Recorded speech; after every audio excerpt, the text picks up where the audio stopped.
Ready to unlock your notary potential and boost your income? It's time to move beyond basic notarizations. In Notary, Niche Navigator by Derek Spruill, learn the most profitable specialized services. Learn to master high-demand areas like loan signings, international apostilles, and I-9 employment verifications. This essential guide offers new ideas to help you become the go-to expert in your field. Grab your copy of Notary, Niche Navigator by Derek Spruill today and start building your empire.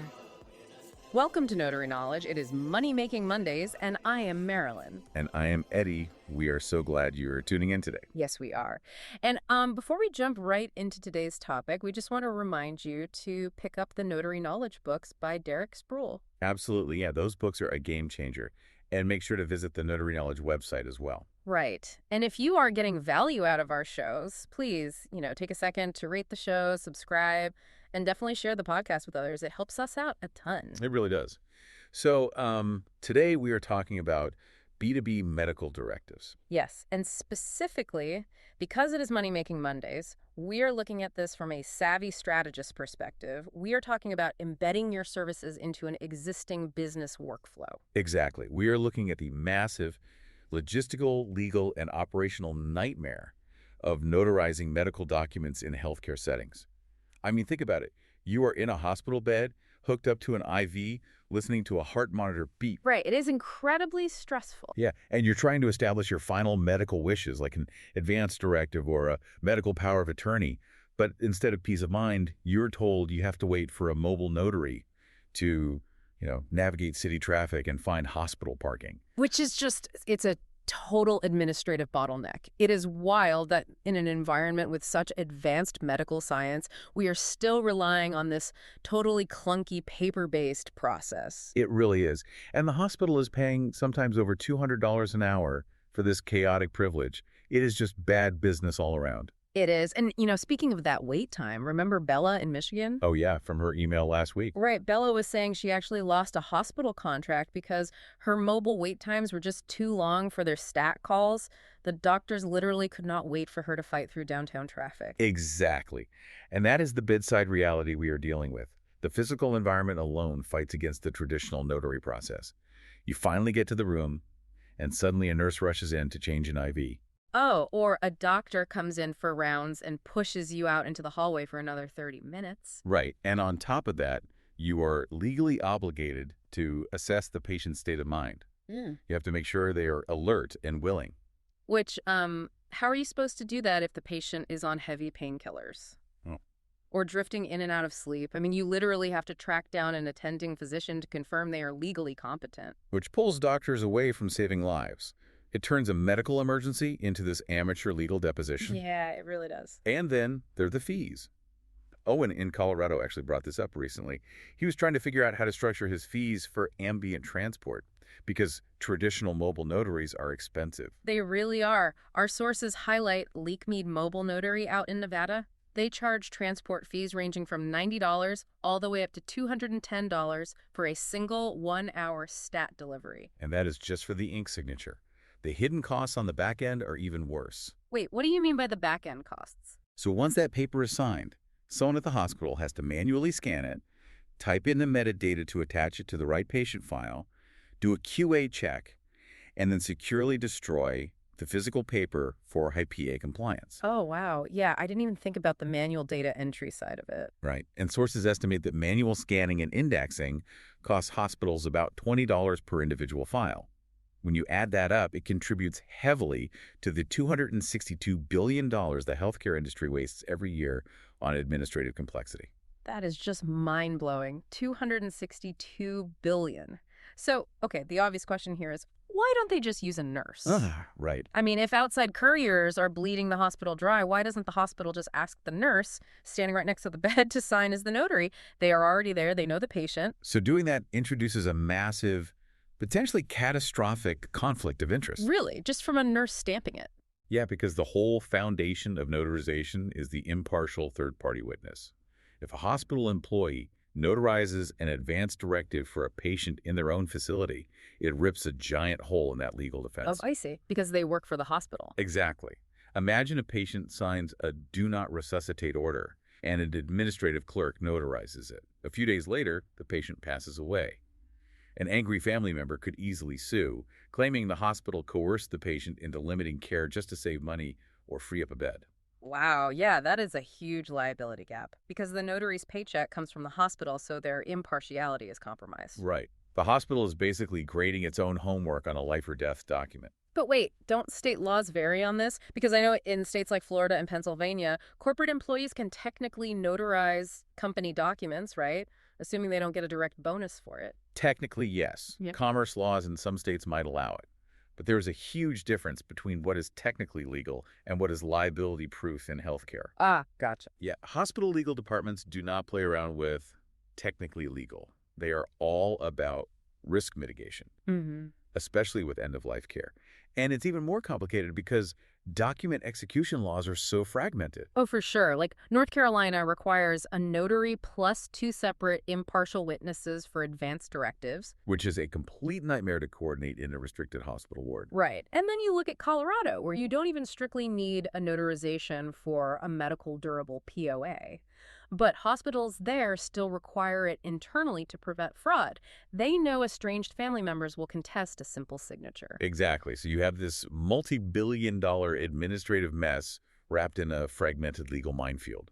And this is where the savvy strategist comes in, right? Because technology is the bridge. Yes, the digital cure, remote online notarization, or RON platforms. Which is completely rewiring B2B hospital workflows. What makes RON so brilliant here is how elegantly it solves that conflict of interest problem. Because it is a remote third party. Right. The hospital beams in an independent state-commissioned notary via a secure video feed. It completely removes the hospital employee from the equation.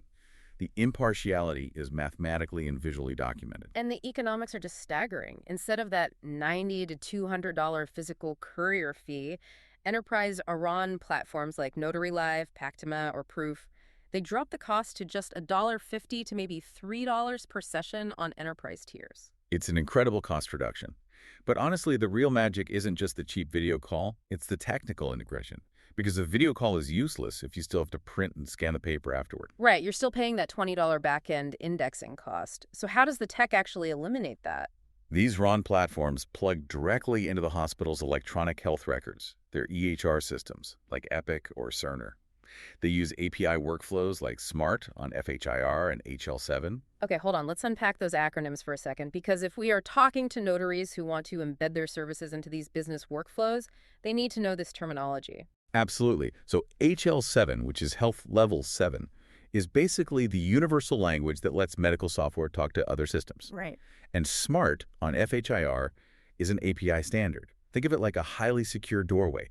Instead of giving the notary software the keys to the entire hospital database, it just reaches in and grabs exactly what it needs. Like the patient's demographics, their name, date of birth, medical record number. Exactly. And it does this instantly, which completely neutralizes manual data entry errors. No more spelling a last name wrong on a paper form. Okay, but let me push back a little here. We're talking about highly advanced digital APIs. Are we really expecting a heavily medicated 85-year-old patient to navigate an iPad video call and manage electronic identity proofing? Well, no, not on their own. That would be a disaster. Right, that sounds harder than just finding a physical notary. But the beauty of embedding this service into the workflow is that the hospital staff facilitates the tech handshake. A clinical coordinator brings the tablet to the bedside. It's already authenticated. The patient just looks at the screen and talks to the remote notary. But how does the remote notary verify their identity through a screen better than looking at a physical driver's license? It is actually vastly superior. These platforms use NIST ILO2 identity verification standards, along with KBA, which is knowledge-based authentication. Oh, I love KBA. It queries those deep public databases in real time, right? Exactly. It asks out-of-wallet questions that only the patient would know, like, which of these 4 addresses did you live at in 2014? Or, what color was the Subaru registered to you in 2018? Yeah, a forged driver's license isn't going to help an imposter answer that. Not at all. And once the identity is proven, the patient signs digitally. Then the remote notary applies a tamper-evident cryptographic seal. If anyone tries to alter a single pixel later, like changing a DNR to a suscitate, the seal breaks visibly. Oh, wow. So it is like a digital vacuum seal. And then the HL7 message pushes that legally binding PDF straight back into the patient's digital chart. Instantly sealed. Yeah. No scanning, no indexing. And it maintains rigorous IPA compliance with 256-bit AES encryption and strict business associate agreements, or BAAs. Okay, so the tech works perfectly, but let's pivot to the business strategy, because you can't just walk into a massive healthcare network and pitch an API because it sounds cool. No, you definitely cannot. Hospitals are notoriously slow-moving, so how do B2B tech companies, and the notaries partnering with them, actually sell this massive workflow overhaul to the C-suite? It requires a highly segmented strategy. You have to speak different languages to different administrators to address their specific anxieties. Right, so let's start with the general counsel or risk management. For the general counsel, you don't even mention the word efficiency. You pitch them purely on legal armor. You show them the cryptographic seals, the SOC2 Type 2 compliance audits. And you hammer home that this system permanently removes their nursing staff from the conflict of interest equation. Exactly. You are selling them the peace of mind that they won't get sued over a biased notarization. Okay, so the lawyers are happy. Next up is the VP of Patient Access Operations. They run the intake desks and manage the nurses. Right, and their main concern is burnout. So you pitch the elimination of friction. You show them case studies proving a 50% reduction in document turnaround times. You are giving their nurses hours back every shift to focus purely on patient care. And finally, you have to get past the CFO, the Chief Financial Officer. The CFO only cares about the bottom line. So you present the cost-benefit matrix, you stack the $200 physical courier fee against the $3 digital transaction fee. And honestly, this is where we need to talk about the financial reality for notaries building these B2B enterprise models. Because getting paid on these huge corporate contracts is a whole different ballgame. Oh, absolutely, like Ruby in Georgia. Yes. Ruby emailed us asking about the cash flow issues when dealing with hospital billing departments and waiting on net 30 checks. Right, when you embed your services into a hospital workflow, you aren't collecting a $20 bill at the bedside anymore. You are invoicing a massive corporation. And then there are the taxes. Mason in Texas and Levi in Virginia were both asking about self-employment tax set-asides when you land a massive, high-volume hospital contract. Yeah, that volume changes everything. It aligns with value-based care models, but as a business owner, you have to prepare for the massive influx of revenue and the corporate payment terms. It is such a good point. But with all of this, the risk, the cost, the learning curve of ripping out a legacy paper workflow, are hospitals really eager to adopt this? Or are they just clinging to paper? Historically, they clung to paper, but they are suddenly being backed into a corner by incoming regulatory pressures. They are basically being forced into adopting this tech. Really? Like what kind of pressures? We'll look at the proposed 2026 IPA updates. The federal government is totally losing patience with healthcare data breaches. These updates are going to require enhanced multi-factor authentication across all vendors, stricter encryption, and brutal 24-hour data breach reporting requirements. Oh, wow. So if a piece of paper with an advanced directive and a social security number goes missing in the scanning room, the hospital is facing massive fines instantly. Exactly. Clinging to an insecure paper workflow where a chart could just be left on a desk or lost in a cabinet is becoming an unacceptable compliance risk. Staying analog is now way more dangerous and expensive than the temporary friction of going digital. That is fascinating. We really took a journey today. We went from this deeply stressful analog bedside scramble, an expensive notary stuck in traffic, massive conflicts of interest, and we traced how this B2B technology transforms that entire mess. It really does. It creates a streamlined, automated workflow that protects the hospital's legal standing while safeguarding the patient's final wishes. And this systemic shift impacts all of us eventually. I mean, the reality is that you or someone you deeply love will have to navigate a hospital intake process one day. It is a totally universal human experience, and knowing that these high-stakes documents are handled with impartial verification and military-grade encryption, it should offer real comfort. It guarantees those final decisions are universally respected and legally ironclad.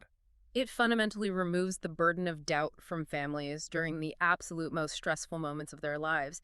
And I actually want to leave you with a final thought to mull over as we wrap up today. Okay, let's hear it. We've spent this time discussing how technology is perfecting the notarization of a signature, right?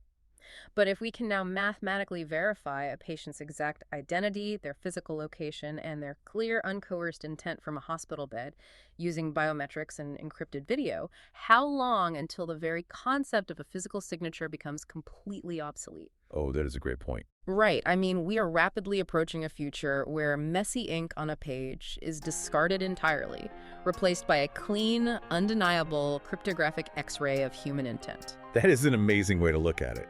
Well, we've covered a lot today, so email your questions to Derek@dereksproul.com. Yes, please do. We will try to answer as soon as possible at the end of our shows. And now for our credits. Executive producer Derek Spruill. Lead writer Marylyn Trotter. Graphics by Eddie Montes Travis. Music by Thomas Bynum. And produced by Magnificent Works Business Solutions. Remember, don't just be listeners of the knowledge, be doers of the knowledge. This is Notary Knowledge. Until next time.